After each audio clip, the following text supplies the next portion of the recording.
So, hi guys! I'm back! For today's video ay ikukwento ko sa inyo kung bakit nakapag-vlog ako ngayong araw. Oo. Dahil ngayong araw, umabsent ako. Naka-absent ako ng, hindi sinasadya. Kasi, ginising ako ni mama ng maaga. Bago siya pumasok sa trabaho. And then, pagising niya ng maaga, sinabihan niya ako ng gumising ka ng maaga para makapaglaba. Matapos kang maglaba, pumunta ka na sa eskwelahan nyo. Kasi 12:30 yung klase namin. And then, pag hindi tumahimik yung manok, uulamin ko talaga ngayon yan. Then, ngayon, bago pa lang akong gumising, naisip ko mag-vlog ako. Kasi matagal na akong hindi nakapag-post dito eh. Yung manok talaga, naiinis na talaga ako dito. So, dahil nagugutom ako is, meron akong saging. Ayun o. Ayun o. Chart. Ayan. May saging ka. Aoy. Charot. So, kakain tayo. Yang manok talaga ni Papa, iihawin ko talaga yan ngayon. Kasi, kakain tayo kasi nagugutom ako. Pagkatapos natin kumain, is maghanap tayo ng pwedeng makakain sa kusina. Ganun lang kasimple ang buhay natin, pag absent tayo. So, ang tatabahan ko ngayon pagtapos kong kumain, maglaba ng napakarami. And then, pagkatapos, pupunta na ako sa wifi. Pagkatapos, hindi na lang ako pupunta kasi may manok na charot. So, ayan, kakain tayo.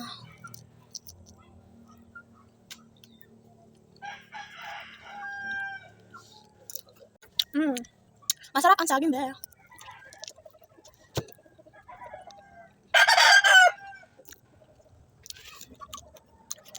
And then, i-reveal natin yung ulam reveal. So ngayon, maniwala kayo sa hindi. Ang ipapakita ko sa inyo ay ulam ko talaga, araw-araw as in. Hindi naman masyadong araw-araw. Pag wala lang ulam, pag walang ibang ulam. Minsan kasi nakakaulam kami ng lechon manok, baka or baboy kapag binibigyan kami ng mga tabi-tabi. Charot. So, ulam reveal. Let's go! Ngayon guys, dahil nagugutom ako, so manananghalian tayo. Let's go! So, ayan guys. Eto, may nakita ko na. Eto lang talaga yung pinaka-the best ulam namin dito. Araw-araw. Actually, kasi budgeting. Eto. Sob na ang tanghalian, hapunan namin pag may ulo ng tuyo. Maniwala kayo sa hindi. Kahit pupunta kayo sa bahay namin, panoorin nyo ako, kumakain ako ng ganito, kumakain talaga ako ng ganito. At saka nandito, ito yung bagoong, tawag namin sa amin dito, alamang. Ayan. Budget namin to for 1 month. Pag walang itlog. Pero pag may itlog is 1 week lang tong budget. So kakain ako at meron tayong, dito, kanin, na mais na kanin, pero medyo tuyo na siya, kaya pupunta tayo, hahanap tayo ng ibang makakain. So may nakita ko ditong rice, pang mayaman na rice, charot. So ayan, pakitan pala ang aking kanin ngayon. Humay ang tawag namin dito, humay. So ngayon, kakain tayo guys. Walang inarte dahil mahirap lang tayo Ganun tayo kahirap. Pati ulam, halos wala. So ngayon, ipapakita ko sa inyo kung gano'n ko kalakas kumain pag walang ulam, pag ganito ang ulam.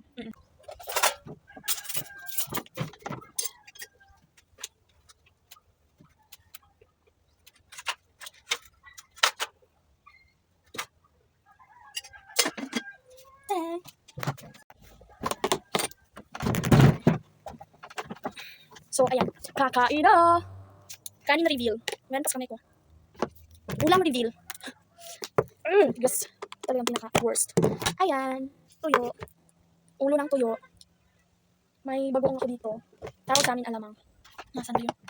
So, maglalagay tayo sa dito ng kaunti lang naman. Kasi medyo maalat maalat. Hindi pwede. Hindi talaga ako kakain ito pag walang suka. Suka is my life. Hello, suka reveal. Thanks! Titi kasi ang suka namin dito. Nilalagay pa sa Coke. Kaya mag-Coke na! Charot. Sponsored. Suka, lagyan natin ng suka. So, ibang lagyan na namin ng suka dito is super aesthetic because recyclable. Charot. Recyclable, So, ayan, lagyan natin ng suka. Masarap to pag may suka, Sinasabi ko sa inyo.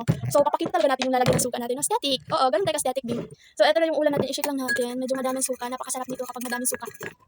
And then, shake lang natin para mahalo yung sarap. Charot. And then, kain na! As in, super duper.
Wow!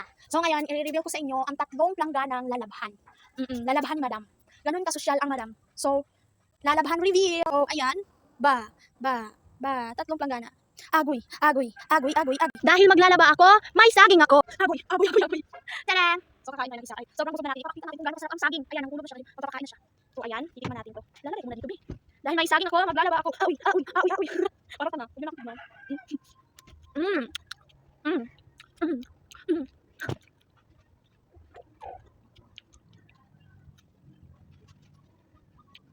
So guys, tapos ako kumain ng saging, may nakita akong kambal. Oh my god, ito. At saka meron pa dito.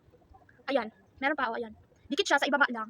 Ang sabi ni mama, bawal ako kumain ng mga dalaging nito kasi kung ayaw mo, kung hindi mo gusto magkaanak daw ng kambal, kasi yun daw ang kasabihan nila nung unang panahon. Pero bagong henerasyon na ngayon, yung iba kumakain na nito, pero hindi talaga ako mahilig sa kambal. Kasi pag hinahati ko sa likodan mo, ganyan, tapos binibigay mo sa kapatid mo daw. Tapos, eto, nahulog siya. Bumitaw na siya dito, nahulog siya kanina. Ewan ko kung totoo ba yan. Basta yun ang sinabi nila sa akin, yung mga lolo't lola ko. So, eto, saging for the go. Meron pa parang isa, nahulog na ano dito sa planggana ko. Ayan. Dami nila, tas tatlo to. 4 pa itong isa, yung madikit sa baba. Ang dami. Oh my god. So, eto, ano lang. So, ngayon ay maglalaba na tayo. So, yun lang for today's video kasi maglalaba pa ako. Marami pa akong lalabahan. I love you more, guys. At saka, like, follow, and subscribe to my YouTube channel. Babush!